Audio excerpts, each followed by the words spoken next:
So what I really want to start with is what kind of drove me into getting into whole foods nutrition, so that you understand I have been where y'all are at. I'm not just somebody that is skinny up here telling you what to do, because we all know that does not work. But I've been there, okay? I have not always been, this is the longest in my adult life that I've probably maintained a smaller body size, because of my family genetics lend to being very, very heavy. So I'm not just standing up here telling you to do something I haven't done myself. And I don't know, I've showed you, and I maintained this weight for a long time too. I started out, when I was 21 years old, I had twins. And up until I had twins, I was chunky, but I wasn't heavy or diagnosed with, any bad blood sugars or anything like that. But when I had twins, I couldn't eat. And so the first thing they did was force me to gain 100 pounds so that babies gained weight. That was kind of the start of my up and down through my adult life. And then Robin and I had Joshua when I was 41. And I was thin going into that pregnancy. Joshua at 41, and then Molly 11 months later at 42. So that blew me out of the water, brought me up to here, and I stayed there until I decided to turn it around and start learning about nutrition. And deep down in my heart, I'd gone to nursing school. I've taken extra nutrition classes. I know what you were supposed to do, and I know that none of that worked for me, because the only time in my adult life that I did keep my weight really under control was when I ran. And when I say run, I mean I ran 5 to 7 miles a day. Then I could eat what I wanted. I don't think I was healthy, but so I have battled that. My running was my binge and purge. Basically. And so I'm a carbohydrate addict. And now that I know that, it's a lot easier for me to maintain now. But you've got to turn it around. You are not heavy because you're eating meat and fat. That's just not where it is. So, and a lot of it has to do with your brain is driving you to want the things that actually, on a cellular level, make you heavier. And those are the things that they tell you to eat. And I'll get in the history of that in just a minute. So that was kind of my thing. About 10 years ago, I really started looking at, well, if all the standard things aren't working, let me go a different route and really study the mechanisms and the body systems and stuff like that. So I started with Whole30 and Whole Foods diet, and I've been on all the Whole Foods diets from carnivore all the way up to Whole30. I've done the paleo, I've done them all. So if you want to go in any one direction, we can talk about that, and I can help you with that. That's not a problem. 3 Novembers ago. 300 pounds. So. And this was his norm for a good while. So it kind of gives you. But okay. 3 Novembers ago, I was up at the hospital, and I'm a nighttime supervisor up there, and so I have to go to the cath lab every time during the night so that we have a second RN up there. So 3 Novembers ago, they called me. They were flying in this guy, and his heart was like about to croak. We had to get him on the table immediately. He was younger than my husband, but when they took him off that stretcher and they pulled him over, he was the exact same shape as my husband. And just something came over me right then. I'm gonna lose my husband if we don't do something different, because all I could see was him being pulled over to that table. It had nothing to do with the man that was on there. It was him. And so January 1 of that year, I took his blood pressure for the first time in probably 10 years. It was 217 over 110. So the fact that he hadn't had a stroke already was a miracle. And, you know, that had to be God saying, okay, you know, you've got your chance. Let's try to get you healthier. And so that got me to get him going on the right track too. By then I had already been on the right track for a couple of years. But the thought of raising 2 young children at my age without a husband pretty much got me to get, you know, him in order as well. And from that we learned that he had irreversible heart damage from those high blood pressures for so long. And the cardiologist at the time let me work on him because she believes in low carb diets, and she believes in any low carb diet, including the ketogenic diet or anything else. But our last checkup with her, we had his echo repeated, and she said, this doesn't happen, but his echo got better. You know, she said, you've brought his blood pressure down to where that top number's still kind of high, but it's down to like 140s to 160s, over 60s. So we're not putting him on blood pressure medication. Just keep doing what you're doing. You know, and that was all through diet that we have done a lot of personal healing. I'm off of all my meds.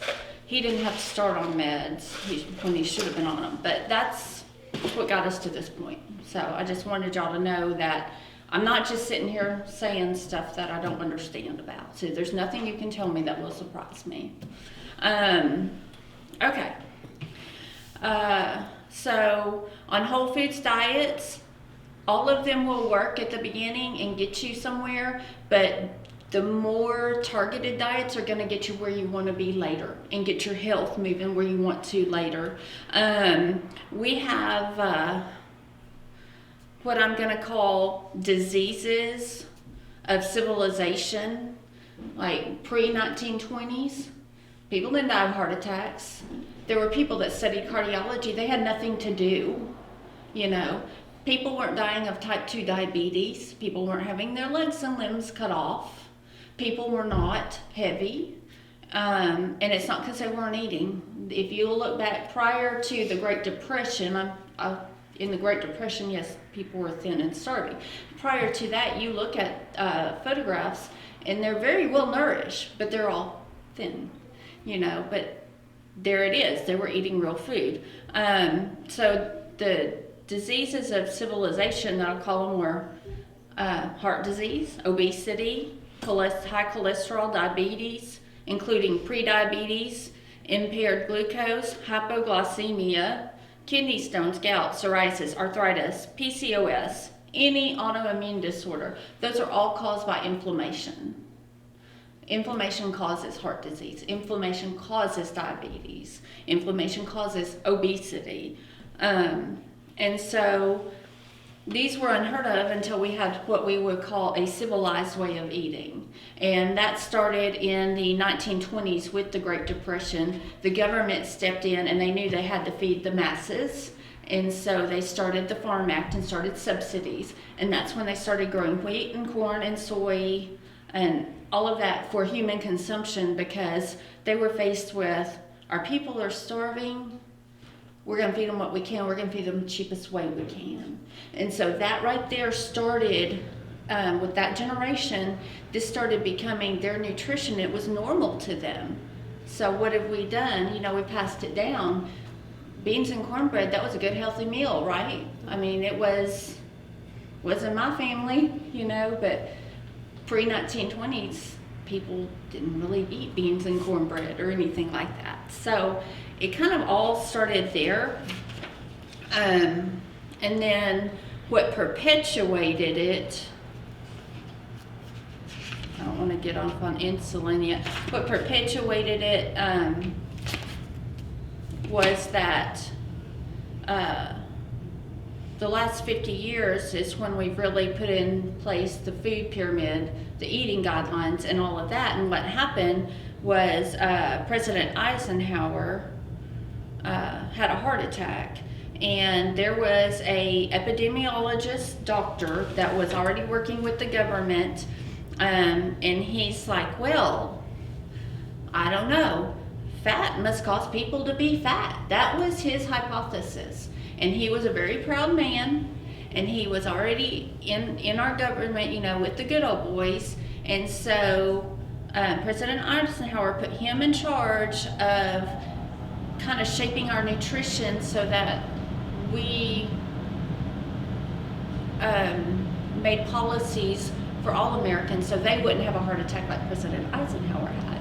Well, you know, he had a heart attack because all this time we've been doing grains and sugars and all that, you know, but this guy said, oh no, fat must make you fat, fat must cause heart disease, and he was not going to be wrong because he was a proud man. I know there are times when I know I don't want to be wrong, you know, we all have that, and that kind of is that's where we got off track, was the government was implementing actual policy based on really bad science. This is why our doctors are taught that way. You're not going to find very many doctors right now who embrace a different way of eating because the government put in the guidelines. The medical schools have to teach the guidelines, and they're afraid to go against the guidelines.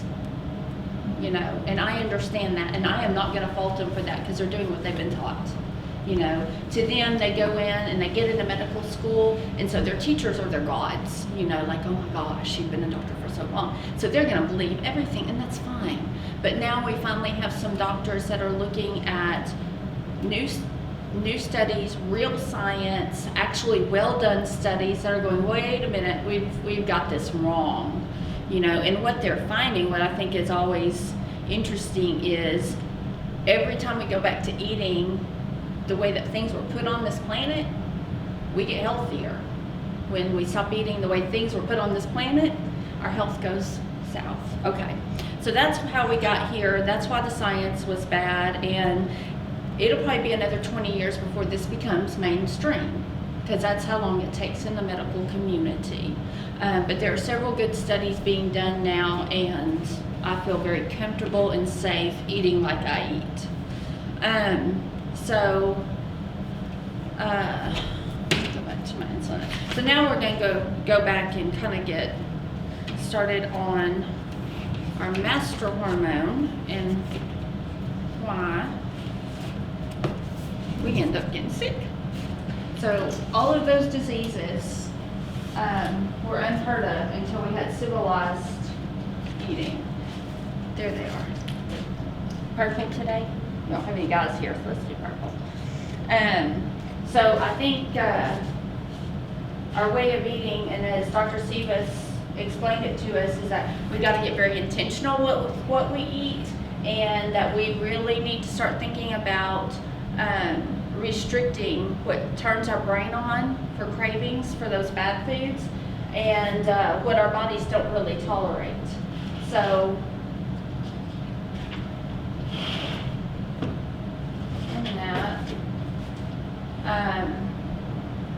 so insulin is our master hormone, and it drives so many processes in our body.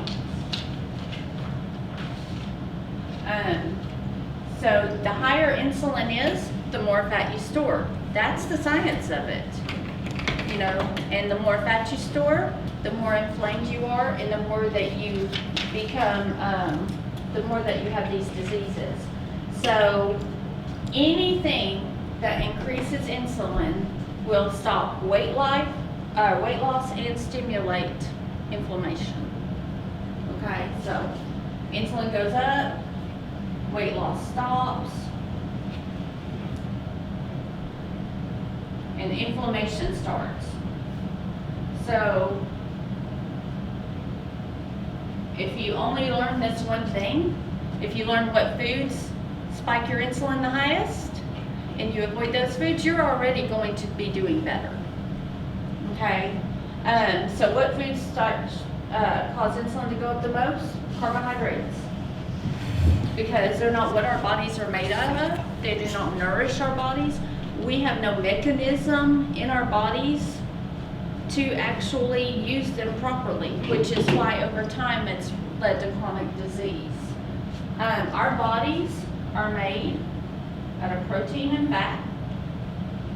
There is No cell in your body is made out of a carbohydrate. None. Every cell in your body is made out of protein and fat. Your nerves are surrounded by fat, your brain's made out of fat, your muscles are made out of protein. Nothing is made out of a carbohydrate. Where they've gotten off on this about you have to have sugar to live is that your brain requires 1 teaspoon of glucose a day to run. 1 teaspoon. But because we have such a perfectly designed body, your liver takes this right here and it makes that teaspoon of glucose to feed your brain. You never have to put this into your body to live. You have to have this to live and be healthy. These are your building blocks, okay? So if you don't stimulate your insulin, you're not going to, if you don't stimulate your insulin too much, you're not going to gain weight and you're not going to have the chronic diseases. So the way it works, and these are long words you don't have to remember, is that insulin stimulates lipoprotein in the liver, and that tells your liver to push all your fat into your cells. Okay? So high insulin from a carbohydrate, which is anything that your body recognizes as sugar, your liver says, hey, we've got too much sugar running around in here.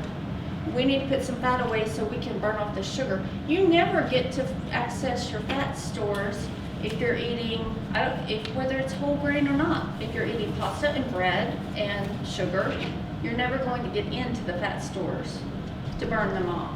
Just because your body doesn't let you, we're not supposed to be eating it. So most people, I would say probably 80% of American adults have insulin resistance in one form or another. And this is what you get way before you get sick. This is what you get before you're showing signs of weight gain, and us ladies that get it and get hormonal and can't get rid of it, you know, it's all goes back to insulin resistance. So insulin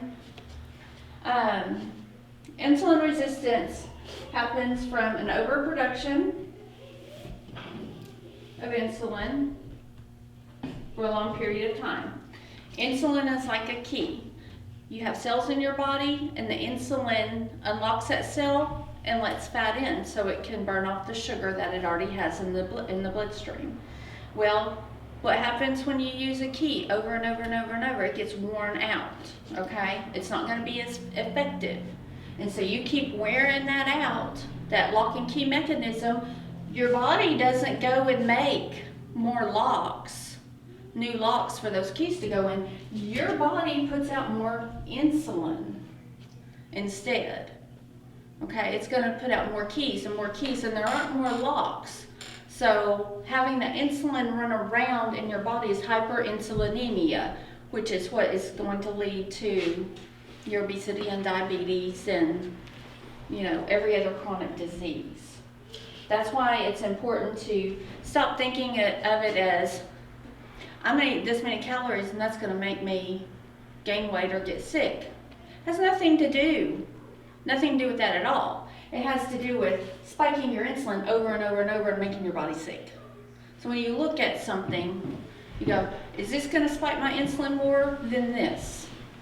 You know, go with the then this, because you're doing your overall health a favor that way.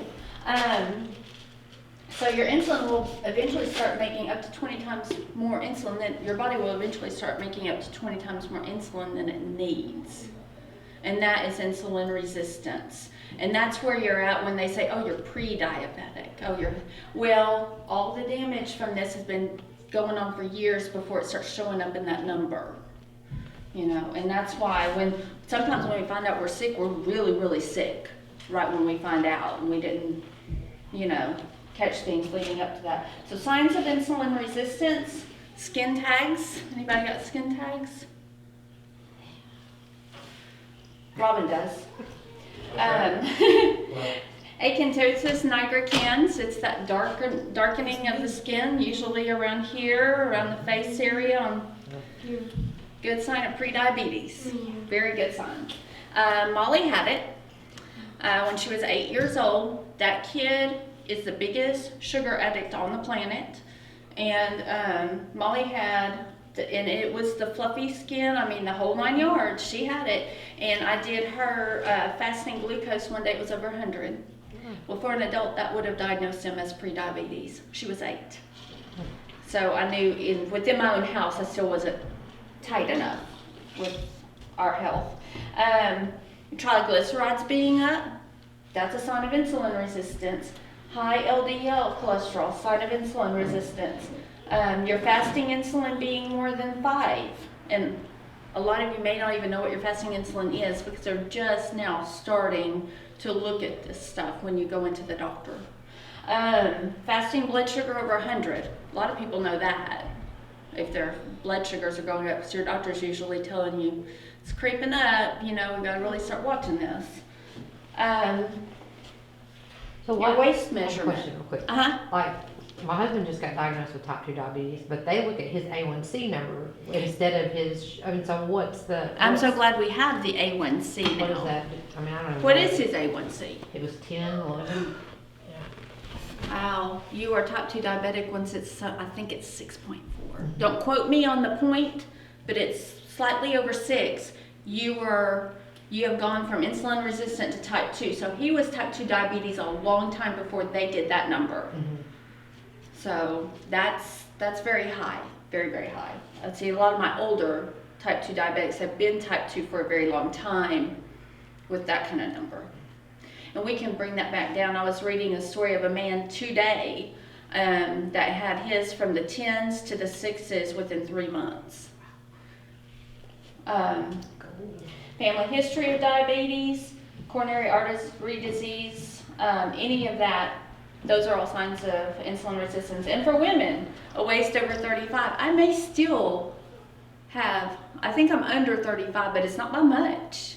So if we're carrying any weight right here, this is where you get the leaky gut, the liver, and all that, okay? All of that means you are probably insulin resistant, whether it's shown up on labs yet or not. Did you say your LDL was up as well? Was that? Mm-hmm. All the above.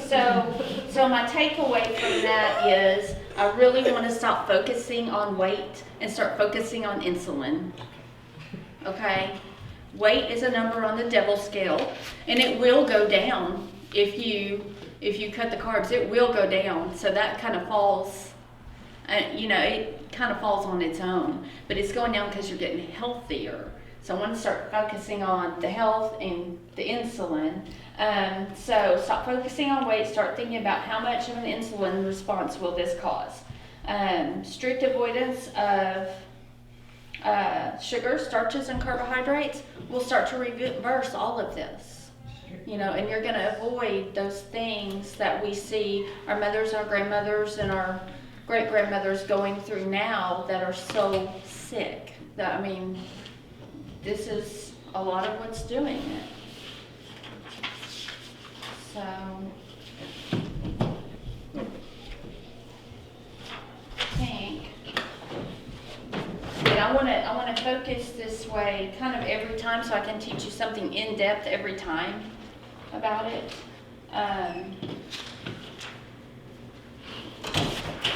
And we'll focus probably on why insulin resistance leads to, we know why it stores fat now. Next time we'll probably focus on another thing that insulin resistance does to us, like the mechanism for heart disease or something like that. So that was the main part of it. And what I've done on the Get You Started list, the green list, it doesn't have to be complicated. In fact, the less complicated it is, the more success you're going to have. Don't think about what you can't have. Start looking at this and go, okay, what off this list can I have, and how can I make it taste the best I can until my body doesn't want the sugar anymore? So, that's why I put that together. I need to get you on the Facebook group. I added her and she was I gonna. don't have it yet. Perfect. Oh, you don't got it? Okay. I had to friend you to get you on there. And finally got you on there that night. So if you can't get Oh, I somebody, never hit done. I'm sorry. Okay. yeah, so if you can't get somebody on, try it that way, and if it doesn't work, just send it to me. So, and on that group, I call it low carb so that it takes care of everybody. Whether you want to be Whole30 low carb, you want to be more Mediterranean low carb, but that does not mean go eat pasta. It's a lot of people still go Mediterranean, but you can low carb on Mediterranean very easily if you eat your leaner fish and your olives and your olive oil and your vegetables. You can low carb on that. It's not near as fun as low carbing by my list, but you can low carb on any of it. But to make everybody on there feel comfortable and learn, like some people aren't even doing low carb that are on there, I just call it low carb. I focus on ketogenics because that's what led us to better health. Like Whole30 got 60 pounds off of me and I did great. I wasn't able to get off of my blood pressure med, wasn't able to get off of my anxiety med or anything else, but it turned my health around. It started, and then I focus on ketogenics because I think that's probably the most healing, metabolically healing diet that we can go toward. But you don't have to start there. And it's miserable. That's the thing about. Whole30 was miserable because I still had all the cravings. I said measurable. Measurable, not miserable, measurable. Oh, well, no. Well, Keep Whole30 was miserable for me because I got the weight off, but it was just like being on Weight Watchers or something else because I still had the cravings. I But just you went can- through a but fitness you class can with take a a whole bunch blood of girls test. that did that Whole30, and I'm telling you, not a one of them was smiling. But you can take a blood test and tell whether or not you're in ketosis, which is kind of cool because no other diet that I can think of can you measure anything besides the scale and know whether it's actually working on you. When I say working on you, I mean the health of you, not necessarily your weight. The weight will fall off, but your actual health. Well, and your cravings. And your cravings. That's what people don't That's understand. my biggest If thing you is can the take the Lay's cravings. potato chip thing and put it in your head and say, Oh, you eat one. can't eat just one. That is the keto diet in a nutshell. If you stay away from all those things that you know you can't stop, Your brain stops craving. you stop craving it. But boy, when you reach up and get that first potato chip, it's over. Yeah. So that's why I had a hard time with Whole30 because you can have a sweet potato on Whole30. That was still giving me my dopamine release in my brain, and I was still wanting things. Whole30 was very hard for me, but that's why I try. I mean, I can teach any of them whatever you want to do, I'm for keto. but I think cutting off the sugar, taking Dr. Sivas's advice, is learning that we are carb addicts and getting it out of our What brain. makes total sense to me on that video is, like he said, you cannot give an alcoholic a bottle of alcohol and tell him to here, take a shot a day. And Right. so if I'm taking a little bit Yeah. of sugar, Your one Lay's potato boom, chip. I'm gone. I mean, I'm out the window. And Yeah. even like I told y'all, I accidentally drank one of my daughter's Diet Cokes, and the sweetener that's in that, It sets and him it off. triggers the fact that I think I just ate some sugar. Yeah. Not all of it does that, but that one particular one did. So you can even get faked out. And I mean, I suddenly am starving to death. I got to have all this food just because I accidentally drank some of her Coke. I mean, it's in its diet, and there's no sugar in it, but your brain, how it processes that, it's important that you figure out. And every one of us is different genetically. So there are going to be some triggers for one person that's That not a the trigger other for person somebody doesn't else. have. Some folks, this stuff works so fast. I mean, they come in 3 weeks from now, and you're like, oh my Lord. But, there's just that slight change. But other people, they got to really battle. I mean, it's just our genetics, I just need a new brain, because I'm telling you. I crave, and I mean, I know it's like he said, I mean, it's like a drug addict. Because, I mean, I wake up thinking about what I'm going to eat. And I'm alive. That's because your brain's looking for the And, fix. and I- Yeah. You don't think it's a fix. I Your mean, brain does. that's just the way I cope. I call it Yeah, hand to mouth disease. I was never a poor person. I'm serious. Yeah, I mean- My whole life, my parents fed me. I didn't go without. but I always worried about where my next meal's coming And from. that's me. I mean, how I broke mine was a little different than this, and we'll And talk I do about. not, Yeah. I do not want you to do this yet. But how I broke mine was I started fasting. That was mine, because then I figured out I didn't have to have that next meal. And once I got past that, then I realized I didn't have to have certain foods. For me, it was a mental. It was all, like you said, it's my brain. Yeah, it's just my I had to brain. reprogram my brain. Yeah. Because I always worried about, well, where's my next meal? What do we eat? I mean, we could just get through eating. What do we eat? What do we eat next? You know what I mean? That was the way I was, you know. And you're a snacker. Oh, I mean, I'm big You time. are a And snacker. that's me, I snack all day long. I mean, it's just all the time, just constantly, something to make with my grandbaby. I mean, I don't want to waste food, so whatever she doesn't eat. I mean, you know, from popsicles to chips to cookies. Me, I mean, I'm not gonna make those babies just a little macaroni and cheese. I'm gonna make the whole box so I can finish the rest. that's Yes. my problem at this point. Yes, I was But here. like they said too, the snacking is no different than a Cigarette. cigarette. Yeah, that, You know? I never thought about that, but that's true. Yeah. Yeah, because like you said, at the end of the day, the guy smoked 20 cigarettes. He don't start out trying to smoke 20 cigarettes. He's just taking a smoke break. But at the end of the day, he's already done it. So, once you cut out those sugars and the starches, eat when you're It's- hungry. You've got to learn to not eat when The you're not hardest hungry. part- Let the insulin, and think about it, I'm giving myself an insulin break, not I'm giving myself a food break. I'm giving myself an insulin break, and every time I give myself an insulin break, my body's trying to heal. What's so hard? Start though, thinking is of the it hidden- scientifically. Kick its butt scientifically, because we have the evidence. As you know, we talked about it, the hidden carbs, the hidden sugar in everything. If it's a processed food made by anybody for any purpose, If it has a nutrition label on it, it's gonna have it's stuff got a bunch in of it. junk in Yeah. it. So if you can stay away from, and that's where it's hard because we are such a comfortable lifestyle. Hey, it's easiest to grab a box of something or heat something in the microwave or go to McDonald's or whatever. But even at McDonald's, in those places, I can teach you how to order and how to eat and not have to, and you actually spend less money. That's what's so crazy.